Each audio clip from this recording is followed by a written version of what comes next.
Mga kautang, nagbabalik ang inyong number 1 pala utang. Sa video na to, pag-usapan agad natin itong loan application na nagpapautang sa akin ng 1,000 pesos. At alam ko na ikadidismaya nating lahat kasi 1,000 lang. But alam naman natin mga kautang na kapag tayo ay first time loaner is magsisimula po muna tayo sa small amount. Pero ang nakaganda lang is babayaran ko raw ito sa loob ng 3 installment. At alam nyo ba na every 1 month yung interval sa pagbayad sa loan application nato. Yan po yung i-legit check natin for today's video mga kautang kung talaga nga bang maaasahan this 2025. Hello mga kautang, welcome back dito sa aking channel. This is Clarice, ang inyong number 1.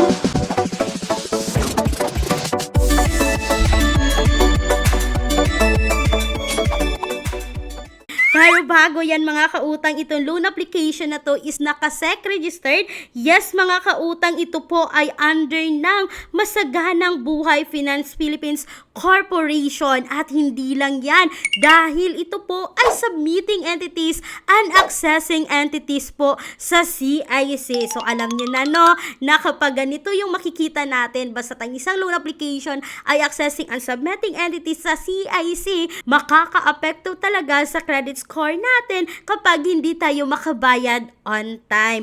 At hindi lang yan mga kautang, dahil sa video na to, alam ko na matagal na to, ang dami na nakapagsubok dito, dediretso agad tayo ngayon dito sa loan details. As you can see mga kautang no, na 1,000 talaga yung offer sa akin.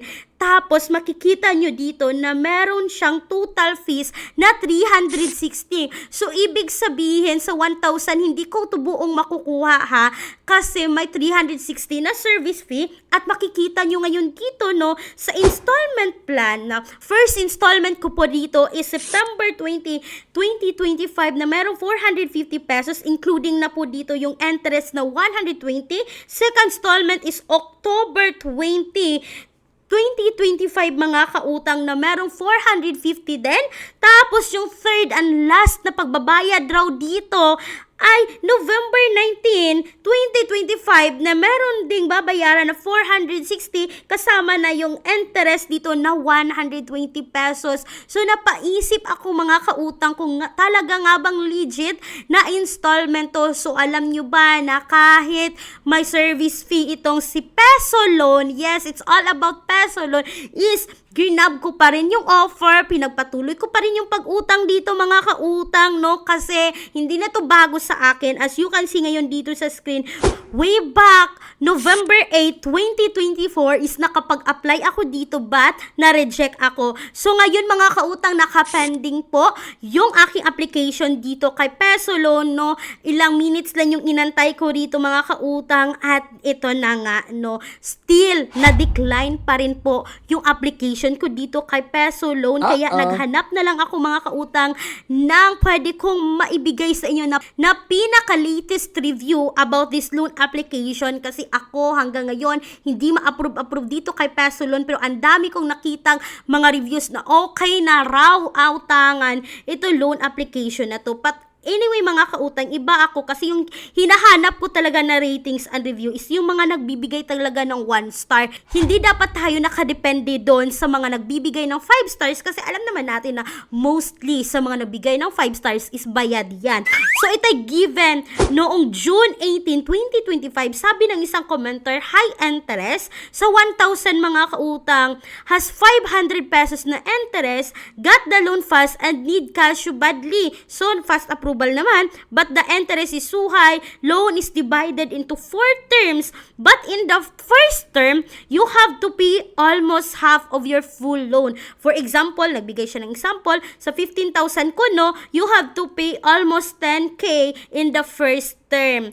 Like what? It really helps me but not recommended. So nakatulong daw sa kanya si Peso Loan, pero hindi recommended dahil sa taas ng interest rate. At sabi naman niya dito is legit daw na 4 terms yung pagbabayad dito. Ito ay noong June 18, 2025. At hindi lang yan mga kautang, no. Sabi pa ng isang commenter noong August 1, 2025 mga kautang, high interest rate, not much time to pay, like insane. I borrow 2,000 and the interest is 800.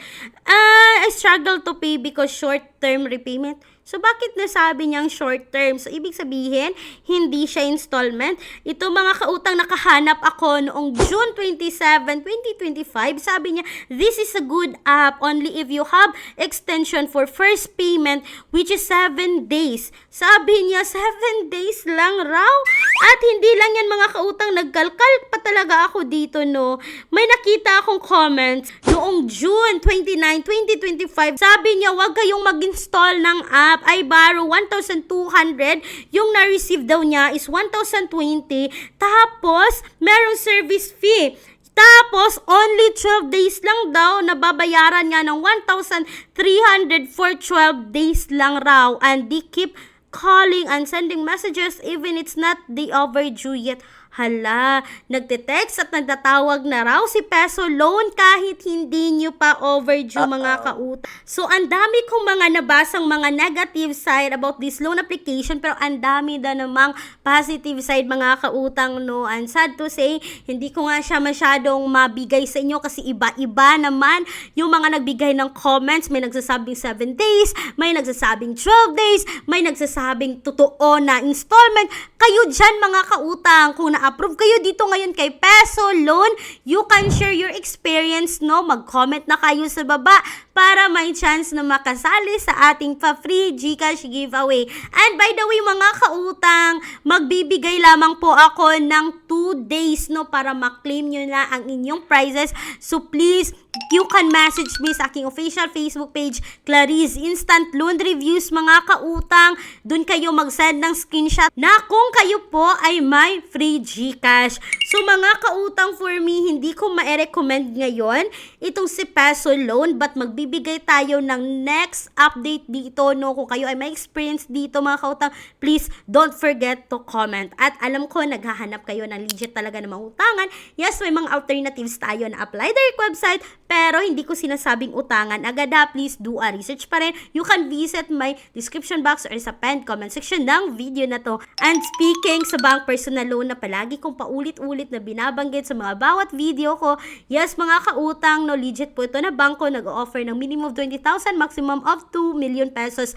And please take note that all applications submitted is subject for bank approval. Sana po ay nakatulong itong quick and honest review about kay Peso Loan this 2025. Once again, this is Clarice, ang inyong number 1 pala utang, dahil utang is life. Bye bye bye mga kautang!